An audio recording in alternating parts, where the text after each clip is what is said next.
Baik pemirsa, kita kembali lanjutkan perbincangan sebelum nanti kita dengarkan pendapat Mas Bambang. Tapi mungkin karena sebelum jeda Pak Benny sudah memberikan bagaimana kronologi peristiwanya, ada yang harus diluruskan memang sepertinya. Karena yang masyarakat tahu selama ini adalah korban ini datang ke kantor polisian, kemudian melaporkan tapi tidak diterima. Padahal sebenarnya diterima, disambut dengan baik. Betul. Tapi kemudian memang sebelum sampai pada meja pelaporan, di depan kantor tersebut di tiang bendera kalau kata Pak Benny bilang, bertemu dengan salah satu oknum polisi tersebut yang berpakaian bebas dan melontarkan kalimat itu. Betul. Tapi semuanya sudah terselesaikan ya Pak? Sudah, jadi Kapolsek dengan anggota ini sudah ke kediaman Ya.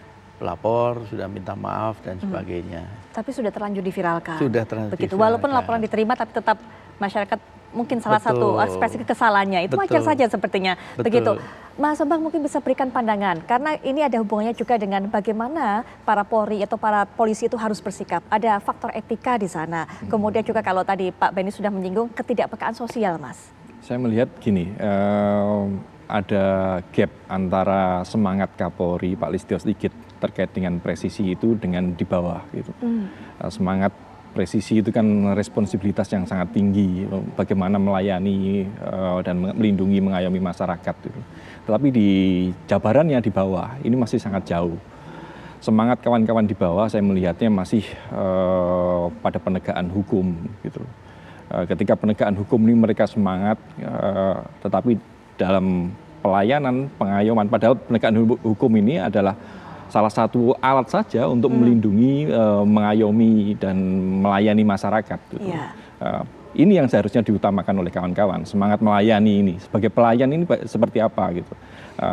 Kalau melihat kasus yang terjadi menjadi viral ini, saya melihatnya memang respon pelayanannya masih sangat jauh gitu loh, sangat-sangat disayangkan sekali.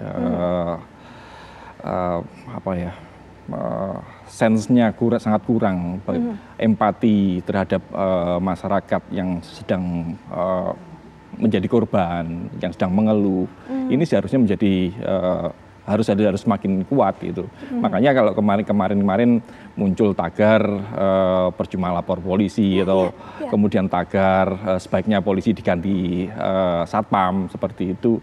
Ini sebenarnya kritik masyarakat yang benar-benar konkret gitu loh. Bagaimana polisi ini merespon, melayani masyarakat seperti yang dirasakan masyarakat di perbankan gitu loh. Baik. Kalau polisi itu bisa melayani seperti itu, saya rasa akan menjadi nilai plus dan akan menumbuhkan kepercayaan masyarakat kepada kepolisian ke depan. Baik, gitu. Pak Johan Budi mungkin punya catatan juga, karena ini sepertinya kalau tadi Mas Bambang bilang ada gap yang cukup besar, Pak. Jadi kalau atasannya memang ingin visinya sama semuanya menuju ke presisi tersebut, tapi kemudian yang bawahannya tidak bisa menerjemahkan apa yang dimau oleh para atasan, sehingga tetap saja mengenai respon pelayanan itu juga masih buruk. Kemudian juga tadi kalau Pak Benny bilang tidak peka sosial, bagaimana menanggapi laporan dari masyarakat. Silakan Pak. Ya, ketika kami rapat dengar pendapat dengan Pak Kapolri memaparkan apa yang disebut dengan presisi ya, itu salah satu yang saya sampaikan waktu itu adalah hampir mirip dengan yang disampaikan oleh Mas Bambang. Ya. Ini di tingkat pusat bagaimana nanti mengejawantahkan atau mengimplementasikan itu di tingkat bawah ya, sampai polisi-polisi yang di bawah, karena membentuk Mansait itu tentu tidak mudah ya, hitungannya mungkin bukan satu periode Kapolri ya, tapi mungkin bisa beberapa periode Kapolri baru bisa mengubah mindset polisi ya. Tapi yang ingin saya katakan begini, saya kira bukan persoalan ada orang melapor tidak ditanggapi, kemudian diviralkan, kemudian Kompolnas datang, persoalan menjadi selesai.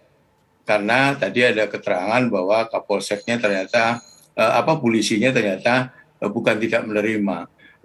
Bukan begitu. Jadi jangan parsial menurut saya. Jadi semua itu harus diperbaiki, dan saya lihat Kapolri yang baru ini punya tekad itu ya, memperbaiki itu dengan ketegasannya, dengan kewibawaannya yang kemudian dikonkretkan ya dalam bentuk implementasi apakah itu bentuk perintah Kapolri, apakah itu penanganan terhadap polisi-polisi yang nakal ya. Nanti saya yakin ya, nanti ke depan pasti akan ada lagi tuh peristiwa-peristiwa yang kemudian bisa quote unquote melukai masyarakat karena itu tadi mindset polisi di bawah itu tentu tidak bisa serta merta ya, begitu Kapolri baru dengan presisi yang yang menurut saya sangat bagus ya, itu kemudian mereka mengubah semua yang di bawah itu berubah, tidak bisa seperti itu menurut saya. Jadi perlu pembenahan yang bertahap dan langkah yang dilakukan oleh Kapolri yang baru ini dengan memberikan contoh-contoh ya, ada polisi nakal langsung dipecat, langsung dipidanakan, tidak ada lagi kompromi. Itu akhirnya dilihat oleh publik, juga dilihat oleh anggota Polri yang lain gitu ya, sehingga mereka juga akan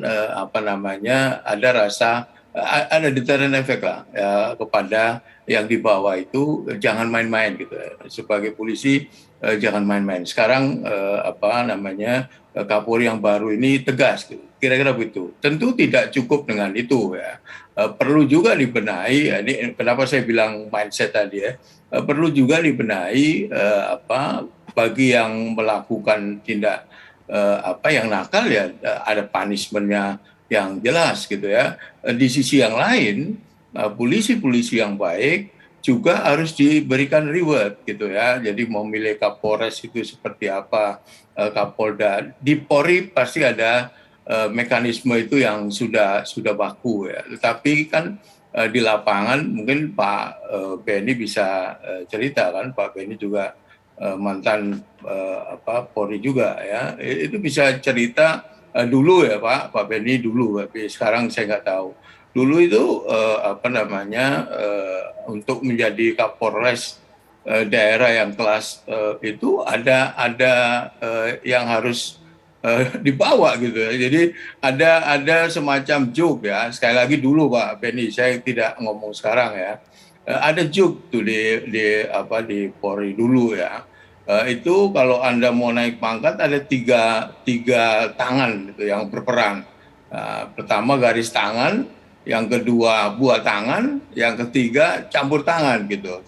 Pak Benny saya nggak tahu benar apa enggak. Tapi itu dulu Pak, ada hal seperti itu ya. Orang untuk bisa ikut Sespim-T, Sespim men, dan itu perlu ini gitu. Nah itu juga perlu diperbaiki gitu. Nah saya melihat sosok Kapolri yang sekarang ini itu tadi dia tegas, yang melanggar dihukum, kemudian yang bagus juga dikasih reward, dikasih kenaikan pangkat, dikasih posisi-posisi yang itu sehingga mereka polisi-polisi ini juga selain takut melakukan ini juga effort kerjanya juga sekarang udah. Tapi itu tentu ya tidak bisa setahun 2 tahun ya, tapi itu perlu proses dan polisi menuju ke sana gitu saya. Dengan Kapolri yang baru ini sudah berbenah. Tinggal kita masyarakat dan juga media mengawasi itu semua gitu. Baik, Pak Johan saya kira Budi. itu Putri. Ya. Masih adakah apa yang dikatakan oleh Pak Johan Budi tadi Pak, prakteknya dalam sekarang realitanya? Iya, apa yang disampaikan Pak Johan Budi tentunya ada dasar, artinya beliau juga mendengar langsung, dapat informasi dan sebagainya. Hanya saya beruntung, saya nggak pakai 3 tangan, modal saya hanya kerja dan kerja terus. Sehingga sampai pensiun pun tidak ada campur tangan lah. Nah, kemudian dalam konteks praktek-praktek yang menyimpang, ini sangat berpengaruh terhadap pembinaan personel. Sehingga kalau praktek-praktek seperti itu bisa malah membentuk polisi-polisi yang nakal. Karena untuk nanti menyampaikan buah tangan atau dengan upayanya untuk ada campur tangan. Nah oleh sebab itu kami pun terus-menerus menyampaikan untuk bagaimana proses perbaikan dalam pembinaan personel ini dilakukan. Praktek-praktek yang tidak baik itu harus dihentikan karena ini sangat-sangat merusak. Baik, Pak Sehingga Benny. orang orientasinya nanti ya untuk dapat jabatan, untuk dapat pangkat, dengan cara-cara yang tidak sehat. Betul, begitu. dengan segala cara Pak Betul, Beni. Baik, betul. Pak Beni, ini harapan saya mungkin juga harapan masyarakat, bisa nggak ya kemudian kalau andai kata saya punya kasus, ingin melaporkan datang kepada kepolisian, disambut dengan hangat, kemudian dengan tadi yang Pak Beni katakan dulu juga sudah dijadikan slogan, ada senyum, ada sapa dan sebagainya. Bisa nggak ya disebut dengan begitu welcome seperti kalau kita masuk ke hotel atau masuk ke bank. Tapi nanti mungkin kita dengarkan bagaimana penjelasan Pak Beni dan juga tanggapan selanjutnya apa yang harus dibenahi berikutnya dari Mas Bambang. Tapi setelah jeda berikut ini kami segera kembali.